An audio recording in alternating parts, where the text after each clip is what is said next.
우리 한번 따라해 보시겠습니다. 복 있는 삶은 올바른 신앙에서 나온다. 2017년의 마지막 주일을 보내며 한 해 동안 지켜주셨고 함께해 주셨던 하나님께 다시 한번 감사와 영광을 올려드립니다.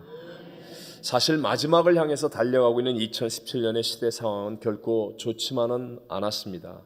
기독교 국가라고 하는 미국에서 동성애를 비롯한 여러 문제에서 하나님의 말씀이 기준이 되고 말씀에 순종하기는커녕 오히려 하나님의 말씀을 끌어내려서 사람의 입맛에 맞추어 가려는 현상이 두드러지고 있습니다.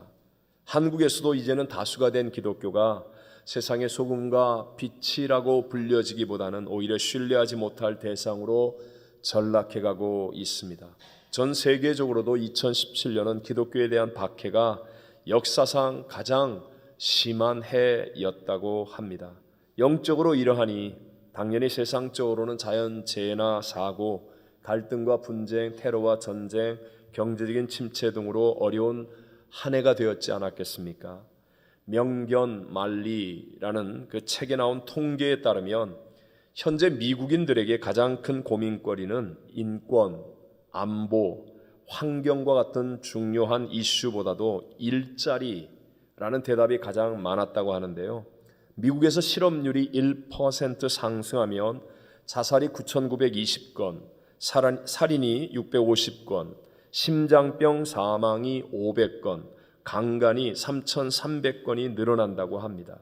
일자리가 없는 것은 한 개인이 잘 살고 못 사는 문제가 아니라 한 사회가 유지될 수 있느냐 없느냐가 걸린 중대한 문제라는 이야기죠. 선진국들이 모이는 유로 지역 청년 실업률이 2016년 1월 평균 22.0%를 기록했고요. 프랑스는 27.3%, 스페인은 무려 44.7%에 달했습니다. 20%가 넘으면 폭동이 일어날 수 있는 가능성이 있다고 하는 지경인데도 말입니다. 지금 한국인들이 느끼는 경제적 행복감이 역대 최저치를 기록했는데요. 그 이유도 바로 일자리 불안 때문이라는 것입니다. 자, 오늘 본문에 등장하는 이 엘리야가 살았던 시대의 상황도 영적으로나 육적으로나 지금 이 시대보다 덜하지 않은 정말 최악의 상황이었습니다. 당시 이스라엘의 왕 아합은요, 이스라엘 왕조 역사상 가장 악하고 못된 왕으로 정의, 사랑 이런 것과는 아예 담을 쌓은 사람이었습니다. 또 이세벨이라는 악한 이방 여인을 왕비로 맞이한 후에 하나님을 섬겨야 하는 온 이스라엘 나라를 우상신들로 그들의 소굴로 만들어버리고 말았습니다. 결국 하나님의 저주가 임하여서 3년 반 동안이나 비가 오지 않게 되었습니다. 당시에 이스라엘의 주력은 농업이었는데 이슬도 내리지 않은 지독한 가뭄이 이스라엘 전역을 덮쳤으니 백성들의 고통이 얼마나 컸겠으며 또 그런 가뭄을 하나님의 말씀으로 선포한 엘리야 선지자를 향한 아합 왕의 미움은 또한 얼마나 컸겠습니까? 하지만 엘리야는요, 이런 최악의 상황을 이겨내었습니다. 뿐만 아니라 3년 반 동안이나 닫혔던 하늘의 문을 열어 큰 비가 내리게도 하였습니다. 복된 삶의 근원은 하나님과의 관계에 있는 줄로 믿습니다. 여러분, 우리가 관계를 맺고자 하는 하나님은 문제보다 크시고 대적보다 크시며 능히 하지 못할 일이 없는 분인 줄로 믿습니다. 자, 엘리야는 먼저 무너진 제단을 수축했습니다. 그리고 하나님을 앞에서 우상을 섬기는 이방 선지자들 850명과 대결을 합니다. 온 백성과 임금을 모아놓고 하늘에서 불로 응답하는 신이 찬 신임을 천명하고 엘리야는 불의 응답을 받습니다. 그리고 그 850명의 이방 선지자들을 기손 시냇가에 데려가 다 죽이죠. 그래서 하나님 앞에서 악을 제거하고 올바른 신앙을 회복해 가니까 나머지의 문제도 다 해결되어 하늘에 큰 비가 내리게 되었다는 사실입니다. 명심하십시오. 복은 하나님께 있습니다. 하나님의 영역 안으로 들어가는 것이 축복입니다. 죄는 마귀의 영역 안으로 들어가는 것이고 마귀의 영역 안에 들어가는 그것이 바로 저주입니다. 내가 아무리 좋은 옷을 입고 높은 자리에 앉아있고 많은 것을 가지고 있어도요, 강도와 함께하면 무슨 행복이 있겠습니까? 범죄하고 나면 마음의 불안과 갈등과 염려, 근심, 누구도 행복하지 않습니다. 그러나 반대로 내가 잘 못 먹고 불편한 상황 속에 선교지에서 애를 쓰고 있다 할지라도 하나님의 영역 안에 있을 때는 말할 수 없이 행복하고 기쁘고 보람된 것이 바로 이것이 복이요, 또 마귀의 영역 안에 들어가는 그것이 바로 저주라고 말하는 것입니다. 그러므로 복 있는 삶이 되려면 반드시 하나님의 영역 안으로 들어가는 올바른 신앙을 회복해야 될 줄로 믿습니다. 자, 우리의 삶을 복되게 만들어주는 하나님의 영역 안으로 들어가게 만드는 가장 중요한 신앙의 기본 중에 기본은 바로 말씀과 기도입니다. 엘리야는 바로 말씀과 기도로 올바른 신앙을 지켰기 때문에 그는 하나님의 영역 안에 거하는 자가 되었고 결국 복 있는 삶을 사는 사람이 되어서 문제를 이기고 세상을 바꾸는 위대한 역사의 증인이 될 수 있었다는 것이죠. 2017년 마지막 주일, 복 있는 삶은 올바른 신앙에서 나온다라는 제목으로 이 시대를 살고 있는 저와 여러분에게 주시는 두 가지의 하나님의 은혜를 함께 나누고자 합니다. 첫째, 말씀이 기준이고 근원이 되어야 올바른 신앙이 되는 것이고 그럴 때 바로 복 있는 삶으로 회복되어진다라는 것입니다. 무엇이 기준이고 근원이 되어져야 돼요? 말씀. 하나님의 말씀이 기준이고 근원이 되어지는 것. 자, 보십시오. 오늘 엘리야가 아하방을 만나서 850명의 이방 선지자와 싸워서 이기는 것, 어마어마한 일이죠. 불의응답을 받았습니다. 또 3년 6개월 동안 이슬조차 내리지 않았던 가뭄의 땅에 하늘의 문을 열고 큰 비가 내리게 하는 것, 그 모든 근원은 하나님의 말씀을 들었고 그리고 그 말씀을 붙들고 그 말씀대로 순종했기 때문에 일어난 일인 줄로 믿습니다. 자, 우리 다 함께 오늘 본문이 기록된 열왕기상 18장 1절 말씀을 읽어봅니다. 시작. 많은 날이 지나고 제3년에 여호와의 말씀이 엘리야에게 임하여 이르시되 너는 가서 아합에게 보이라. 내가 비를 지면에 내리리라. 아멘. 먼저 여호와의 말씀이 엘리야에게 들려지지 않습니까? 이 말씀이 임하였을 때 이 말씀을 듣는 귀를 가졌고 그리고 그 말씀을 붙들고 말씀대로 순종했더니 그 다음에 하늘에 불의 응답이 임하고 또 비가 내리는 물의 응답이 임하게 되더라 하는 것입니다. 말씀, 이것을 히브리어로 다발이라고 말합니다. 원래 히브리어는 22개의 자음만 있고 모음이 없습니다. 나중에 마소라 사본에는 모음 기호를 넣어서 읽기 편하게 만들어 준 것입니다. 자음만으로 말씀 다발라는 이 같은 단어, 똑같이 쓰는 단어가 바로 지성소라는 말입니다. 히브리어 발음은 데빌이라고 얘기하는데 사실은 글자로는 똑같은 글자입니다. 즉 지성소가 어떤 자리입니까? 지성소는요, 하나님이 임재하시는 자리를 지성소라고 말합니다. 그런데 똑같이 말씀을 똑같이 사용하는 겁니다. 그러니까 말씀은 곧 하나님이시다. 말씀은 하나님의 임재이다 라는 것을 우리에게 말하고 있습니다. 요한복음 1장 14절을 읽어봅니다. 시작. 말씀이 육신이 되어 우리 가운데 거하심에 우리가 그의 영광을 보니 아버지의 독생자의 영광이요 은혜와 진리가 충만하더라. 아멘. 보십시오. 하나님이신 예수님, 그분은 무엇이 육신을 입고 오신 분이라고요? 말씀이 육신을 입고 오신 분이라고요. 그러므로 오늘 우리가 그 말씀을 붙들고 그 말씀을 순종하여 살아가면 하나님의 임재 안에서 주님과 동행하는 복 있는 삶이 만들어지게 될 줄로 믿습니다.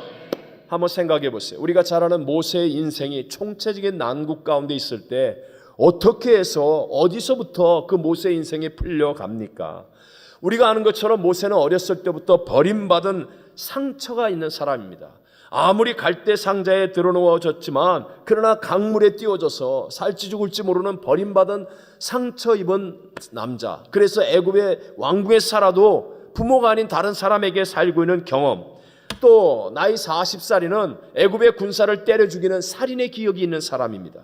그리고 애굽의 왕국에서 졸지에 광야로 도망쳐 살아야 했던 그 광야 삶의 충격이 남아있는 사람입니다.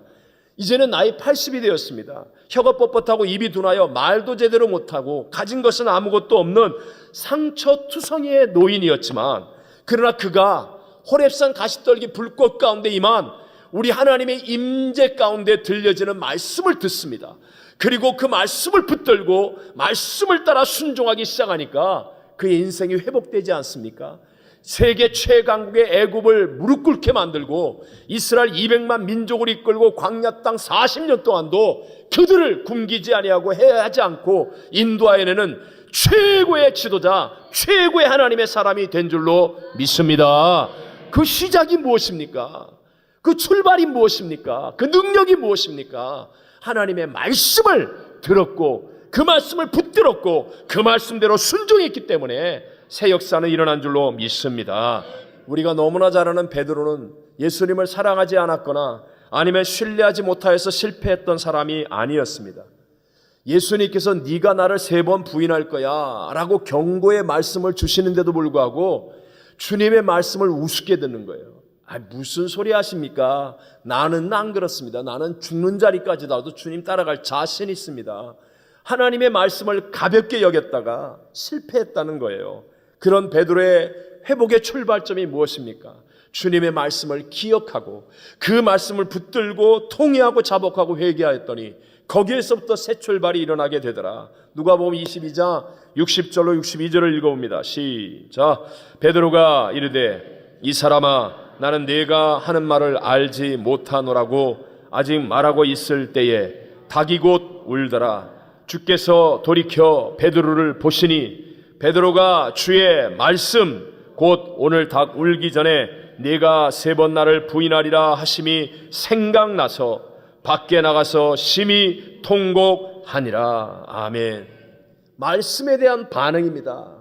처음에는 예수님 죽는 자리까지 따라가겠다 큰 소리 쳤지만, 그래서 대제사장의 뜰에까지 들어갔지만 계집종이 물어보는 질문에도 네가 예수와 한패다, 모른다 저주하고 부인까지 하면 실패자가 되었어요. 그때 어떻게 회복이 일어납니까? 주님이 하신 말씀이 생각나는 거예요. 말씀에 대한 반응이에요. 그리고 나서 베드로는 회복되었고 그 이후에도 예루살렘을 떠나지 말고 내게 약속한 것을 기다리라는 말씀을 붙잡고 기도하다가 성령의 충만함을 받고 그리고 초대교회의 새 역사를 이루는 하나님의 존귀한 사람으로 쓰임받게 된 줄로 믿습니다. 그 베드로가 마지막 죽기 전에 간곡히 자신의 중심으로 이렇게 우리에게 가르치지 않습니까? 베드로전서 1장 23절로 25절 시작. 너희가 거듭난 것은 썩어질 씨로 된 것이 아니요 썩지 아니할 씨로 된 것이니 살아있고 항상 있는 하나님의 말씀으로 되었느니라. 그러므로 모든 육체는 풀과 같고 그 모든 영광은 풀의 꽃과 같으니 풀은 마르고 꽃은 떨어지되 오직 주의 말씀은 세세토록 있도다 하였으니 너희에게 전한 복음이 곧 이 말씀이니라. 아멘. 최고의 인생 축복은 말씀을 듣는 귀를 갖는 것임을 믿으시기 바랍니다. 마지막 시대는요 혼돈과 미혹의 시대입니다. 거대한 혼돈의 물결이 우리에게 다가올 것입니다. 사람들은요 이미 자기가 듣고 싶은 말을 정해놨어요. 그래서 그 말 이외에는 들으려고 하지 않는 시대가 다가옵니다. 그러나 명심하세요. 다수 의견이 답 아닙니다. TV에 많이 나오는 전문가가 답 아닙니다. 오직 하나님의 말씀만이 정답인 것을 믿으시기 바랍니다. 말씀을 따를 때만이, 말씀을 듣고 말씀에 반응하고 말씀을 순종할 때만이 내 인생의 올바른 방향이 정해지고 우리는 바른 길을 가게 되는 것입니다. 절대로 흔들리지도 말고 뒤로 물러서지도 말아야 합니다. 오직 하나님의 말씀에 귀를 기울여서 하나님의 말씀을 듣고 말씀을 따라 행동함으로 하나님의 영역 안으로 들어가 하나님의 축복을 받는 승리하는 성도들이 되시기를 주의 이름으로 축원합니다. 두 번째로 응답받는 기도가 뭐가요? 응답받는 기도가 올바른 신앙이 되는 것이고 그럴 때 복 있는 삶이 되게 하는 것입니다. 자, 다시 한번 엘리야에게 하나님은 내가 큰 비를 내리리라 라고 약속하셨습니다. 하나님이 비를 지면에 내리라고 약속하셨지만 그러나 그냥 비가 오지 않았습니다. 반드시 믿음의 사람의 기도가 있을 때에 비가 내렸다는 사실입니다. 우리 개신교나 캐톨릭이나 모든 사람들에게 존경을 받는 성 어거스틴이 있습니다. 그가 남긴 유명한 말 중에 하나지요. 하나님 없이 우리는 아무것도 하지 못한다. 그러나 우리가 없으면 하나님은 아무 일도 하지 않으신다. 여러분, 이게 정말 깊이 있는 말입니다. 엘리야를 생각해 보세요. 엘리야가 하나님 없이 도대체 무슨 일을 할 수 있었겠습니까? 하나님 없이 아합 왕에 설 수 있습니까? 하나님 없이 불의 응답을 받을 수 있겠습니까? 하나님 없이 3년 6개월 가물었던 땅이 하늘의 문을 열고 큰 비를 오게 할 수 있었겠습니까? 아무것도 할 수 없었다는 거죠. 그러나 하나님은 엘리야 없어도 비를 내릴 수 있어요, 없어요? 있습니다. 엘리야 없이도 비를 내릴 수 있습니다. 그러나 하나님은 그렇게 하지 않았습니다. 엘리야가 기도할 때 비를 내리시는 분이라는 것을 믿으시기 바랍니다. 야고보서 5장 17절과 18절입니다. 시작. 엘리야는 우리와 성정이 같은 사람이로되 그가 비가 오지 않기를 간절히 기도한즉 3년 6개월 동안 땅에 비가 오지 아니하고 다시 기도하니 하늘이 비를 주고 땅이 열매를 맺었느니라. 아멘. 엘리야는 우리와 뭐가 같은 사람이라고요? 성정이 같은 사람이라고요. 우리처럼 피곤해하고 우리처럼 힘들어하고 우리처럼 짜증도 내고 우리처럼 넘어지기도 할 수 있는 성정이 같은 사람이에요. 그런데 하나님은 바로 그와 같은 엘리야의 중보 기도를 통해서 역사하셨다는 것입니다. 예수를 믿으면 하나님 우리에게 축복을 약속하십니다. 치료를 약속하셨습니다. 승리를 약속하셨습니다. 그러나 기도할 때 그 일이 이루어지는 것입니다. 하나님은 우리에게 분명히 좋은 일을 주시기를 원하십니다. 그렇지만 하나님의 그 약속과 그 역사는 기도할 때 현실 속에 이루어지는 것임을 믿으시기 바랍니다. 기도에 있어서는요, 구경꾼이나 묻어가는 사람이 되면 안 됩니다. 왜냐하면 성경 전체에 기도를 대신할 수 있는 것은 아무것도 없었기 때문에, 기도를 대신할 수 있는 것은 아무것도 없다는 거예요. 아니, 이 땅에 오신 하나님이신 예수님을 보십시오. 예수님도 기도하고 사역을 시작하셨어요. 기도하고 제자를 뽑으셨어요. 습관을 쫓아 매일 새벽 미명에 새벽 기도하셨어요. 문제가 있으면 산에 올라가 철야하고 금식하며 기도하셨어요. 제자들에게 기도하라고 가르치고 잠자는 제자를 깨워서 기도하라고 말하고 기도 외에는 이런 유가 나갈 수 없다고 가르치고 자신은 땀방울이 변하여 핏방울이 되도록 간절하게 기도하시고 부활의 승리자가 된 줄로 믿습니다. 기도를 대신할 수 있는 것은 없단 말입니다. 속지 마십시오. 여러분이 아무리 많은 것을 듣고 알아도 기도해야 하나님의 능력이 임하고 하나님의 역사가 나타나게 됨을 믿으시기 바랍니다. 자, 오늘 본문에 보면 아합 왕과 엘리야의 대조적인 모습이 나옵니다. 아합 왕은요, 먹고 마시러 올라가고 엘리야는요, 산꼭대기에 기도하러 올라가는 모습입니다. 42절과 43절을 읽어봅니다. 시작. 아합이 먹고 마시러 올라가니라. 엘리야가 갈멜산 꼭대기로 올라가서 땅에 꿇어 엎드려 그의 얼굴을 무릎 사이에 놓고 그의 사환에게 이르되 올라가 바다 쪽을 바라보라. 그가 올라가 바라보고 말하되 아무것도 없나이다. 이르되 7번까지 다시 가라. 아멘. 자, 보세요. 한번 엘리야와 아합 왕을 비교했을 때 지금 누가 더 다급한 쪽이라고 생각하십니까? 아합 왕과 엘리야. 지금 아합 왕은요, 자신의 측근 850명이 지금 완전히 다 기손신에 가서 죽었어요. 지금 자기는요, 자기 왕비 이세벨의 앞에서도 면목이 안 서는 거예요. 지금 다급한 쪽은 아합 왕인데, 근데 아합 왕이 기도하러 가요? 먹고 마시러 가요? 성경은 먹고 마시러 간다고 말하는 거예요. 오히려 엘리야가 기도하러 갑니다. 한번 생각해 보세요. 살겠다고 몸부림치는 야망을 가진 850명의 선자를 기손신에 가서 다 죽이는 거예요. 이게 쉬운 일이라고요? 지칠 대로 지친 사람이 엘리야예요. 지금 먹고 마시러 가야 할 사람은 엘리야예요. 다급한 쪽은 아합이에요. 그런데 다급한 아합은 먹고 마시러 가고 지칠 대로 지쳐있는 엘리야는, 위대한 승리를 이미 이룬 엘리야는 산 꼭대기에 올라가 기도하러 가는 거예요. 이게 바로 복 있는 사람과 그렇지 못한 삶의 차이점이라는 겁니다. 여러분은 어느 쪽이 되기를 원하십니까? 2017년을 마감하고 2018년을 여는 귀중한 시간입니다. 여러분은 복을 잃어버리는 아합과 같은 삶을 따라가겠습니까? 아니면 복 있는 삶이 된 엘리야의 모습을 본받는 사람이 되겠습니까? 저희들도 오늘 저녁에 교회에 함께 모여서 전 교인이 송구영신 예배를 드리고 내일 2018년 1월 1일 첫날 우리 기도동산에 올라가 전 교인이 함께 기도합니다. 뭐 꼭 가야 됩니까? 집에서 기도해도 되지요. 해본 사람은 다 압니다. 마음 중심이 하나님께 가까워지고 그리고 집중하여서 간절히 기도하는 길이 어느 쪽입니까?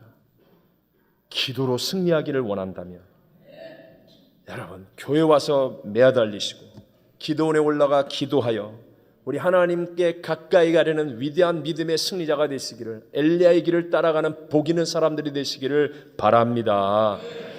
2017년에 영화로도 나온 실화죠.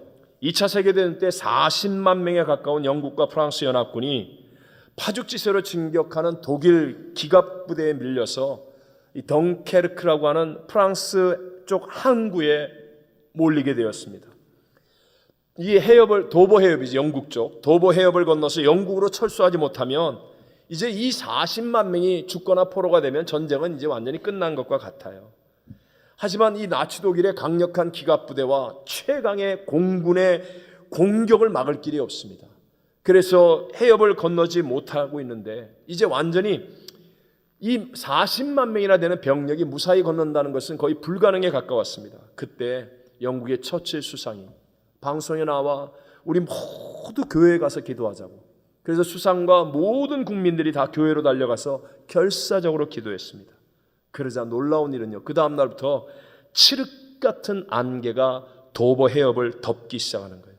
독일의 최강의 비행기들이 뜰 수가 없었습니다. 희한하게도 히틀러의 명령으로 독일의 기갑부대의 공격이 멈추어 섰습니다. 영국은 배가 많은 나라 아닙니까? 민간인의 배까지 다 동원해서 40만 명이 무사히 철수했고 결국 이 병력이 나중에 전쟁의 판도를 바꾸어 놓게 되었다는 것입니다. 세상은 이런 것을 우연이라고 말합니다. 이런 기도하는 것을 알지 못합니다. 그러나 아닙니다. 교회에 모여 간절히 기도할 때 하나님의 우연 같은 놀라운 역사가 일어난 것인 줄로 믿습니다. 한국의 6.25 전쟁 때도 30몇 명의 북한군이 파죽지세로 몰려왔잖아요.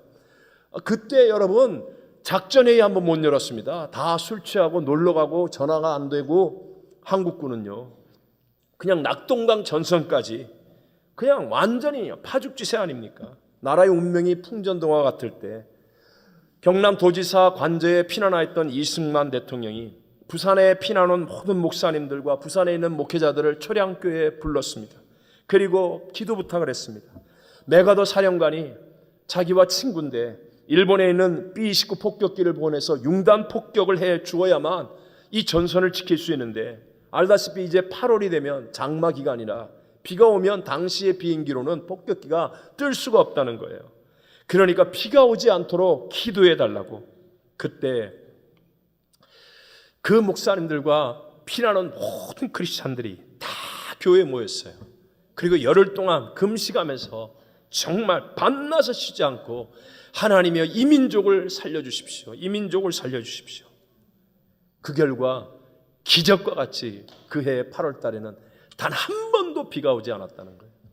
단 한 번도. 그리고 융단 폭격으로 낙동강 전선을 지키고 인천 상륙작전이 이루어져서 우리 조국이 살아나게 된 것입니다. 세상은 이런 일 모릅니다. 세상은 그냥 어떻게 되었다고 생각합니다. 그러나 교회에 모여 간절히 기도하는 이 기도가 하늘의 문을 열고 하늘의 역사를 만드는 것임을 믿으시기 바랍니다. 엘리야가 7번이나 간절히 기도하지 않습니까? 성경에서 7은 완전 숫자입니다. 환경이나 상황에서 휘둘림 당하지 않고 낙심하지 않고 끝까지 자기의 몸을 무릎 사이에 묻고 간절하게 기도했다는 것입니다. 제가 사실 총회일로 얼마 전에 뉴욕에 급히 다녀오면서요, 사실은 비행기 안에서 이 말씀을 듣다가 얼마나 제가 은혜를 받았는지 몰라요. 너무 큰 은혜를 주셨어요. 한번 여쭤보겠습니다. 하늘에서 불이 떨어지는 것이 대단합니까? 아니면 비가 오는 것이 대단합니까? 너무 질문이 어렵습니까? 박홍락 장로님, 하늘에서 불이 떨어지는 것이 대단합니까? 비 오는 게 대단합니까? 불 떨어지는 게 대단하죠. 불 떨어지는 게. 여러분 생각해 보세요. 비 오는 건 사실 어쩌다가도 기도 안 해도 올 수도 있는 거 아니겠어요? 엘리야는요, 하늘에서 불이 떨어지는 기도의 응답을 이룬 사람이에요. 네? 어마어마한 일이죠. 그런데 그 엘리야는 교만해지거나 미련해지지 않았어요.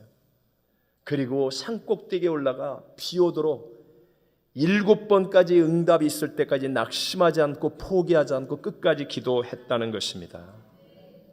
여호수아와 이스라엘 군사가 여리고 성을 무너뜨리고 난 다음 그 철벽성을 무너뜨리고 그 다음 작은 아이성에 갔다가 교만한 마음으로 박살나고 말았습니다. 엘리야는 그렇게 하지 않았습니다. 여러분, 2017년 정말 승리하셨습니까? 여러분, 이제까지 잘해왔다고 생각하십니까? 하나님의 은혜와 능력을 체험했고 기도 응답도 받았고 성령 세례도 받았고, 제발 그런 것으로 교만해지지 않게 되시기를 바랍니다. 제일 어리석은 신앙 중에 하나가 부흥이 추억이 되는 것입니다. 옛날에 내가 다 해봤어, 나도 그랬었어, 옛날 얘기하면서도 지금은 아합왕처럼 기도의 자리를 못 지키고 그저 먹고 마시는 데만 가 있는 사람, 그래서는 안 된다는 거예요. 자, 보십시오. 아합왕은 하늘에서 불이 떨어졌는데도 불구하고 이 하나님의 응답을 보고서도 회개하지 않았고 변화되지 않았습니다. 그럼에도 불구하고 우리 하나님은 엘리야의 기도로 비의 응답을 내려주신 분이셨습니다. 세상은 모릅니다. 우리의 중보기도로 LA가 살게 되고 미국이 살게 되고 세계 선교가 살게 되는 것, 세상은 모를 수 있습니다. 그러나 우리 하나님은요, 우리의 기도를 반드시 들으시고 반드시 역사해 주실 분인 줄로 믿습니다. 세상은 우연이라고 말하지만, 그냥 됐다고 얘기하지만 천천만만의 말씀, 누군가 기도했기 때문에, 나성 순복음교회가 기도하기 때문에. 근데 왜 이쪽은 아멘을 안 합니까? 다시, 나성 순복음교회가 기도하기 때문에 하나님의 역사는 일어나는 줄로 믿습니다. 복은 하나님께 있는 것입니다. 하나님의 영역 안으로 들어가는 것이 축복이고, 죄를 지으며 마귀의 영역으로 들어가는 것이 저주입니다. 거의 다 왔다는 말은 뭐죠? 목적지에 온 거예요? 아직 안 온 거예요? 제발 거의 다 온 신앙생활 하지 마십시오. 내가 말씀 거의 지키려고 그래, 나 거의 기도할 거야, 그건요, 안 한 거예요. 안 한 거라고요. 7번의 기도, 끝장 보는 기도. 말씀과 기도가 올바른 신앙의 기본 중에 기본이며, 이 올바른 신앙이 우리를 하나님의 영역 안에 들어가게 하여 하나님의 복을 누리는 사람이 되게 해주심을 믿으시기를 주의 이름으로 축원합니다.